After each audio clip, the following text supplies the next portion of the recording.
कि मुझसे लॉजिक नहीं बन रहा है, मुझसे क्वेश्चन सॉल्व नहीं हो रहे हैं। भैया जब तक आप पढ़ाते हो तब तक मुझसे होते हैं, फिर जब मैं कोई एक नया क्वेश्चन करने जाता हूँ तो मेरा दिमाग सोच ही नहीं पाता है कि मैं इसमें क्या सोल्यूशन लिखूं, इसका क्या लॉजिक होगा, इसकी अप्रोच क्या होगी, इसमें कौन सा मेथड लगेगा। तो ये मेरे दिमाग में नहीं आ पा रहा है अभी। तो देखो, पहली थिंग मैं आपको बता दूं कि ये बहुत ही एक आम बात है, इसमें कोई डरने की जरूरत नहीं है, ये सबके साथ होता है। जब मैं सीख रहा था तो मेरे साथ भी हुआ था, इवन अभी भी होता है। जब भी कोई आप एक हार्ड प्रॉब्लम करोगे तो सबके साथ होता है। लेकिन इन चीजों को टैकल कैसे करना है, इन चीजों को सॉल्व कैसे करना है, तो इस वीडियो में मैं आपके साथ करूंगा 6 पॉइंट डिस्कस। अब ये सारे पॉइंट्स मैंने अपनी लर्निंग, अभी तक का जो मेरा एक्सपीरियंस है, जो ये पॉइंट्स ने मुझे एक अच्छी कंपनी निकालने के लिए बहुत ज्यादा हेल्प की है। चाहे वो फिर VMware हो, चाहे वो फ्लिपकार्ट के लिए हो, चाहे वो एयरटेल के लिए हो, चाहे वो Amazon के लिए हो, इन पॉइंट्स ने मुझे हेल्प की है वो सारी कंपनियां निकालने के लिए। अब बात करते हैं कि भाई ये करना किस क्रम में है मुझे, कि मैं ऐसा क्या करूं जिससे कि मैं सोच पाऊं कि मैं क्वेश्चन कर लूं, मैं वो वाला जो आप दे रहे हो, या फिर मैं अलग से क्वेश्चन लगा रहा हूं। तो देखो, सबसे पहले एक बात आती है थ्योरेटिकल डायग्राम की, थ्योरेटिकल इंप्लीमेंटेशन की। हर एक डेटा स्ट्रक्चर अपने आप में स्पेशल है और वो एक प्रॉब्लम सॉल्व कर रहा है। तो सबसे पहले तो आपको ये फाइंड आउट करना है कि वो डेटा स्ट्रक्चर डायग्रामेटिकली कैसा दिखता है। अगर मैं एरे की बात करूं तो आपको मैंने पढ़ाया होगा, अगर आप मेरे स्टूडेंट हो तो आप जानते होंगे, या फिर आप किसी और से पढ़ रहे होंगे, कि एक कंटिन्यूअस मेमोरी एलोकेशन होता है। अब कैसे उसका एलिमेंट एड्रेस स्टोर करता है, पहला वाला कैसे कैलकुलेशन होती है।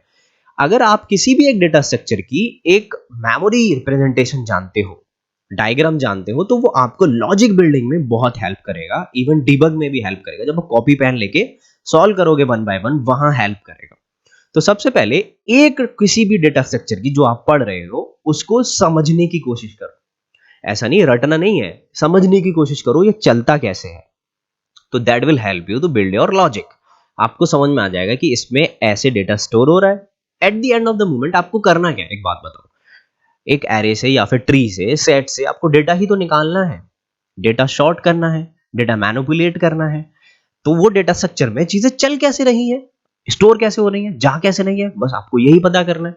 अब अलग अलग मेथड्स लगते हैं, क्वेश्चन को कॉम्प्लेक्स कर देते हैं। अब वहीं पे ये डिफिकल्टी लेवल बढ़ जाती है। तो सबसे पहले आप डायग्रामेटिकली फाइंड आउट करो कि कैसे चल रहा है, उसको समझो। अब बात करते हैं अपने दूसरे पॉइंट की, कि जैसे ही आप लिखने जाओगे कोड को, तो आप पहला कोड लिखोगे, राइट, आप पहला कोड लिखोगे। तो ये जब भी मैं पढ़ा रहा हूं तो ये अक्सर करके ये पॉइंट मेरे सामने आया है, और ये आम बात है। क्योंकि आजकल हम देखते हैं कि लोग बहुत सारे जब इंटरव्यू एक्सपीरियंसेस शेयर करते हैं तो उसमें बता रहे हैं कि मुझसे ऑप्टिमाइज्ड कोड पूछा है। लेकिन मैं आपको ये बताऊं, जो लोग इंटरव्यू देने गए हैं, तो पहले ये एक्सपेक्टेशन दिमाग से हटा दो कि मैं सीधे ऑप्टिमाइज्ड कोड ही करूंगा। वो आपकी लर्निंग नहीं सही हो रही है, ठीक है। लेकिन वो जो इंटरव्यू दे रहा है वो ऑलरेडी आपसे बहुत ज्यादा आगे है, ये मानो, ठीक है। आप स्टार्ट कर रहे हो तो उसका पीछा करना करो पहले बंद, ओके। अपना पीछा करो कि मैं एक बेटर लर्नर बन पाऊं। अब आपको क्या करना है, ऑप्टिमाइज्ड कोड के पीछे मत भागो, पहले वर्किंग कोड लिखो। जैसे कि मैं पढ़ा रहा हूं तो बच्चे बोलते हैं भैया ये एन स्क्वायर में आया है ना, इसको एन में कर देते हैं, लॉग एन में कर देते हैं, होने के लिए हो जाएगा। लेकिन क्या मैं अगर वो तुम्हें एन का सोल्यूशन बताऊं डायरेक्टली किसी को भी, तो आपको समझ में आएगा? आपको वर्किंग कोड नहीं पता है, आप कह रहे हो ऑप्टिमाइज्ड कोड पे जंप मार रहे हैं, है ना। तो ये सारी चीजें आपको नहीं करनी है।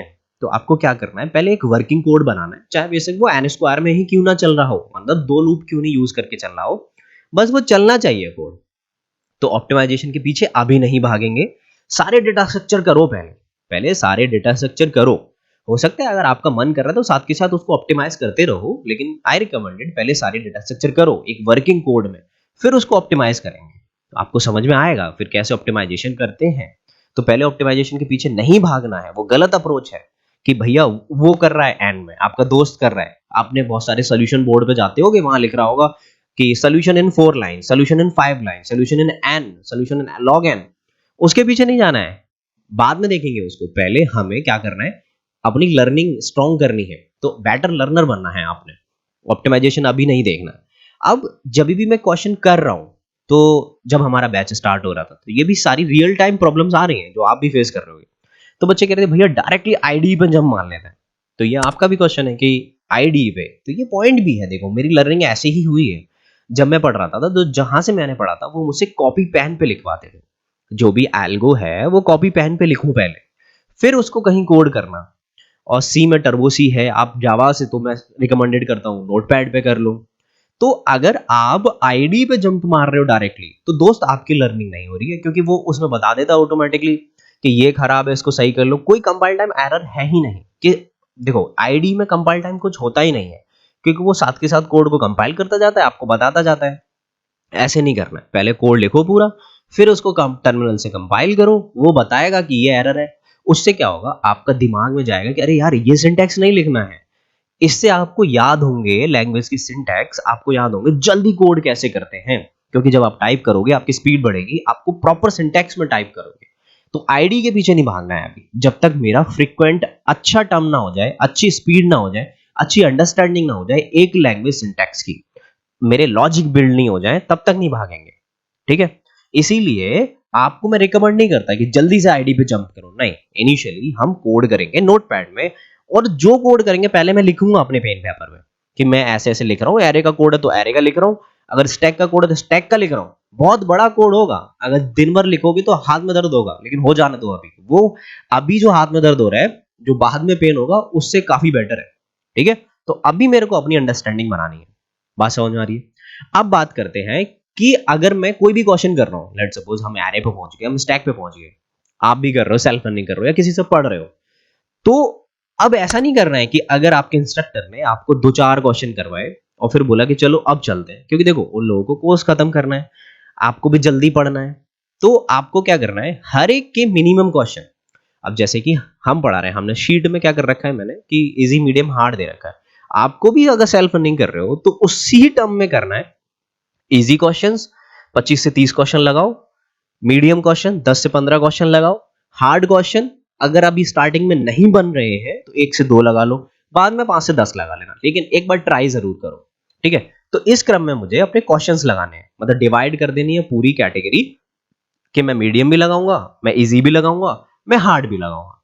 बात मेरी समझ में आ रही है? बिल्कुल क्लियर होगी कि मुझे क्वेश्चंस लगाने जरूर है, क्योंकि देखो जब मैं डिफरेंट डिफरेंट क्वेश्चंस लगाऊंगा तभी मुझे पता चलेगा इस डेटा स्ट्रक्चर में क्या टेक्निक्स लगती हैं, क्या मेथड्स लगते हैं, कि भाई टू पॉइंटर अप्रोच कैसे लगती है एरे में, कि भाई इसमें बाइनरी सर्च कैसे लगती है एरे में। तो कैसे पता चलेगा, जब आप क्वेश्चंस लगाओगे डिफरेंट डिफरेंट, है ना। अब बात करते हैं अपने अगले पॉइंट की। अब अगर मेरे कॉलेजेस चल रहे हैं, मेरा ऑफिस चल रहा है, अगर मेरी क्लासेस चल रही हैं, तो जनरली हम क्या करते हैं कि मैंने 2 दिन डेटा स्ट्रक्चर पढ़ा, फिर मेरा दोस्त वेब डेवलपमेंट पढ़ रहा है, मेरा एक दोस्त एआई पढ़ रहा है, तो मैं क्या करूंगा, अरे चलो मैंने वेब डेवलपमेंट पढ़ लिया, अब मैं थोड़ा सा एआई पढ़ लेता हूँ, मैं थोड़ा सा अब वेब डेवलपमेंट पढ़ लेता हूँ, क्योंकि किसी भैया दीदी या फिर मेरे दोस्त ने बोला है कि web development that is most important. देखो दोस्त, अगर आप वेब डेवलपमेंट कर रहे हो तो पहले वो खत्म करो बढ़िया से, अगर आप डेटा स्ट्रक्चर कर रहे हो, अगर आप कोडिंग कर रहे हो तो पहले ये खत्म करो। ऐसा नहीं है कि मैंने सोचा कि मैं 2 दिन पढ़ लेता हूँ वेब डेवलपमेंट, फिर मैं डीएसए पढ़ूंगा, फिर मैं एआई पढ़ूंगा, फिर मैं डेटा एनालिस्ट पढ़ूंगा। अगर मैं सारी चीजें एक मुट्ठी में बांधने की कोशिश करूंगा तो कुछ नहीं बन पाएगा। तो दैट्स वाई एक चीज को बांधो और उसको कस के पकड़ के रखो। तो मैं रिकमेंडेड करता हूं बार बार इधर उधर जंप करने की जरूरत नहीं है, हम डेटा स्ट्रक्चर पकड़ के रखेंगे और इसी को पकड़ के रखेंगे जब तक हम सारे डेटा स्ट्रक्चर खत्म नहीं कर देते। बेटर अच्छे से क्वेश्चन नहीं कर लेते हर एक के ज्यादा ज्यादा। जब आपका ये कंप्लीट हो जाए, तो जब आप प्रैक्टिस कर रहे हो तब आप कोई भी लर्निंग कर सकते हो, मैं मना नहीं करूंगा। ठीक है, अब बात आती है कि मेरे लास्ट पॉइंट की, कि भैया अगर मेरे से बाय चांस क्वेश्चन नहीं बनता है तो मुझे सॉल्यूशन बोर्ड डिस्कशन बोर्ड कब देखना है। देखो सॉल्यूशन बोर्ड देखने में कोई बुराई नहीं है, अगर आपसे कोई एक क्वेश्चन 1-1.5 घंटे 2 घंटे नहीं बन रहा है, लेट्स सपोज आपने उसमें 1 घंटा इन्वेस्ट कर लिया, देख लो। लेकिन व्हाट आई रिकमेंडेड, या तो एक एक्सेल शीट बना लो या फिर उस क्वेश्चन को वहीं बुकमार्क कर लो। ठीक है, देखो लीड कोड में अलग एक फंक्शन होता है जहां से आप उसको बुकमार्क कर सकते हो, और या फिर आप नहीं चाहते हो इसको बुकमार्क वहां पे करना, तो एक एक्सेल शीट बना लो कि कौन से क्वेश्चन मुझसे नहीं हुए थे, तो रिवीजन में उसको डालो कि ये क्वेश्चन नहीं है, लिंक है उस क्वेश्चन का, डायरेक्टली उसको जाके फिर से मुझे अटेम्प्ट करना है, मुझे इसको अटेम्प्ट देना है। तो इससे क्या होगा, आपने जो क्वेश्चन पहले किया था फिर उसका सोल्यूशन देखा था, तो मैं चाहता हूं अगली बार आप उसका सोल्यूशन ना देखो, इस बार जब आप आओ तो उसको खुद से ट्राई करो विदाउट सोल्यूशन देखें। आप उसको ऑप्टिमाइज्ड कोड में लिखो या वर्किंग में लिखो, लेकिन बट आई रिकमेंडेड पहले आप उसको वर्किंग कोड में लिखो। आप उसको खुद से ट्राई देने की कोशिश करो। अगर एक बार में नहीं होता है तो फिर से आओ 2-4 दिन बाद, फिर से उसको ट्राई देने की कोशिश करो। बट ऐसा कभी मत करना कि मैंने सॉल्यूशन बोर्ड देखा सुबह और मैं उसको दोपहर में ट्राई कर रहा हूँ। वो आपके दिमाग में रहेगा, आपको कोड याद रहेगा, ऐसा मत करना। मैं चाहता हूँ जब आप थोड़े दिन ले लो इसको, 1 हफ्ते बाद, 5-6 दिन बाद, तब इसको आके ट्राई करना, ताकि आप कोड भूल जाओ, आपको सिर्फ कंसेप्ट याद रहे, उस कंसेप्ट के बेसिस पे आप कोड करो। बात समझ में आ रही है? तो आई होप इन सारे पॉइंट्स को आपको एक 60 डेज तक फॉलो करने के बाद आप अच्छे से बिल्ड कर पाओगे अपने लॉजिक, और अपने क्वेश्चंस बहुत अच्छे से कर पाओगे, आपको कहीं भी दिक्कत नहीं आएगी। अगर इस वीडियो से थोड़ी सी हेल्प मिली है तो hit the like button and do subscribe, इससे मुझे थोड़ी सी हेल्प मिलती है। और मैं मिलता हूं आपसे नेक्स्ट वीडियो में। Till then take care, bye bye.